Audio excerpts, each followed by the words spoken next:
दोगुना, तीसरे बच्चे के हिस्से से तिगुना और चौथे बच्चे के हिस्से के 4 गुना के बराबर है। तो पहले और दूसरे बच्चे द्वारा प्राप्त कुल उपहारों का योग बताएं। तो देखना फ्रेंड्स, हमें इस क्वेश्चन में टोटल जो गिफ्ट है, टोटल गिफ्ट कितने दिए गए हैं? 875 रहेंगे। ठीक, और इसमें बच्चे कितने? 4 बच्चे, और इन 4 बच्चों में हमें गिफ्ट बांटना है। तो मैंने मान लिया पहला बच्चा ए, दूसरा बी, तीसरा सी और चौथा मान लिया डी। ठीक है, तो अब मैं इस क्वेश्चन पढ़ूंगा, दोबारा से करूंगा। तो देखना, पहले पेन चेंज लेता हूँ, मैं ब्लैक पेन लेता हूँ। अब देखना यहाँ पर कह रहा है कि पहले बच्चे का हिस्सा दूसरे बच्चे के हिस्से से दोगुना है। तो पहला बच्चा जो हैगा, इसका हिस्सा इस दूसरे बच्चे से कितना है? 2 गुना है।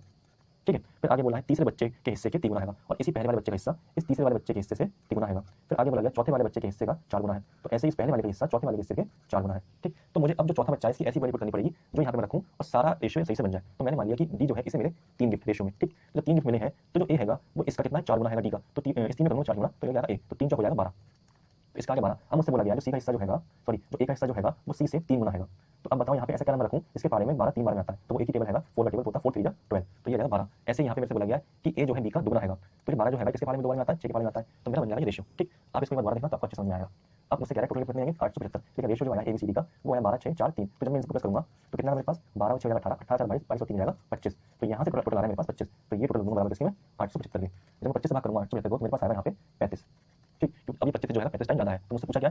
पहले और दूसरे बच्चे द्वारा कुल कितने उपहारों का योग बताएं। तो देखना, पहला और दूसरे का योग कितना आ रहा है? 6 और 12 और 6 हो रहा है 18। तो ये आ रहा है योग। तो जब ये इससे 35 टाइम ज़्यादा है तो ये भी इससे 35 टाइम ज़्यादा ही होगा। जब मैं 18 गुणा करूंगा 35 में तो मेरे पास आएगा यहाँ से 630, जो कि ऑप्शन नंबर बी हैगा। तो ये हो जाएगा मेरा